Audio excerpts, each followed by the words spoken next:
Are you feeling a nagging ache in your knees? Or maybe a sharp stabbing pain that just won't let up? Well, the first step in fixing the issue is understanding what it is. And the good news is that you don't often need an X-ray or an MRI to figure it out. Just a little understanding of your anatomy and the common signs and symptoms of common causes of knee pain. So in this video, we're taking a deep dive into the knee to help you understand exactly where your pain is coming from. Hey everybody, welcome back for another episode of Physio Show, where we answer all of your burning rehab-related questions. Today we'll be discussing the most common causes of non-traumatic knee pain. Let's kick this video off by discussing pain that can occur right in the front of the knee. Symptoms in the front of the knee most commonly occur due to joint or tendon irritation. Patellofemoral pain syndrome is the most common cause of knee pain in the front of the knee, and is caused by excessive stress on the cartilage beneath the kneecap, setting off a local inflammatory response. There is no one cause of this condition, as it may be due to muscle weakness, joint stiffness, abnormal foot positioning, overuse, or a combination of these factors. Symptoms occur gradually over time, presenting as a general ache, especially beneath and around the kneecap. Depending on the degree of irritation, the discomfort may evolve from dull to sharp. Pain is often reproduced with climbing stairs, squatting, running, and even compression of the kneecap itself. There also may be some grinding or grating sounds during leg movements. This is due to inflammation of the cartilage resulting in friction on the kneecap. As this issue is typically due to overuse, rehab typically involves rest and strengthening and improving flexibility as needed to reduce stress through the kneecap with movement. Patellofemoral arthritis is another frequent cause of pain in the front of the knee. Pain occurs due to degenerative changes in the bone and cartilage underneath the kneecap. Arthritis is most common in those over the age of 65, with common symptoms of aching or throbbing pain at rest and sharp or stabbing sensations during movement. People typically report increased pain at night or after periods of time where they are not moving, like after sleeping. The joint can become stiff and sensations of grinding or catching sensations are common due to degeneration of the cartilage, which impacts the joint's ability to move smoothly.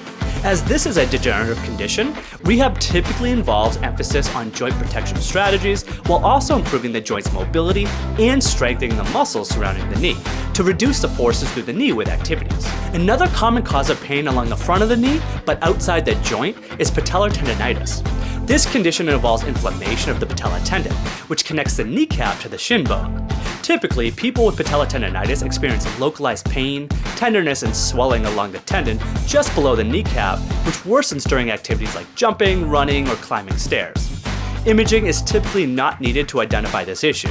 As this is caused by overloading of the patella tendon, initial rehab consists of load management to calm the tendon down, followed with a structured strengthening program to restore the tendon's strength, which is a key to full resolution. Looking now to the inside part of the knee, the medial meniscus acts as a shock absorber of the knee joint, protecting the knee's cartilage by distributing forces throughout the knee. A common cause of inner knee pain is degenerative meniscus tears. Common symptoms include knee pain, swelling, stiffness, and even the sense of instability, often characterized by subtle shifting when walking. Locking sensations are also common, where the knee can feel like it gets stuck. Poking around with your fingers, there's often tenderness right alongside the inside part of the knee joint. MRI can be helpful to determine the presence and size of the meniscal tear. With the understanding of what the meniscus does, which is to reduce force through the knee when it is compressed during standing, initial rehab involves unloading the painful meniscus until it calms down. As symptoms subside, focus then shifts to strength exercises, which will help better control the knee joint and further reduce strain through the meniscus. Another common cause of inner knee pain is tibiofemoral osteoarthritis, affecting the knee joint where the femur or thigh bone meets the tibia or shin bone. This often occurs alongside degenerative meniscus tears. Just like patellofemoral arthritis, this is most common in those over the age of 65 years old.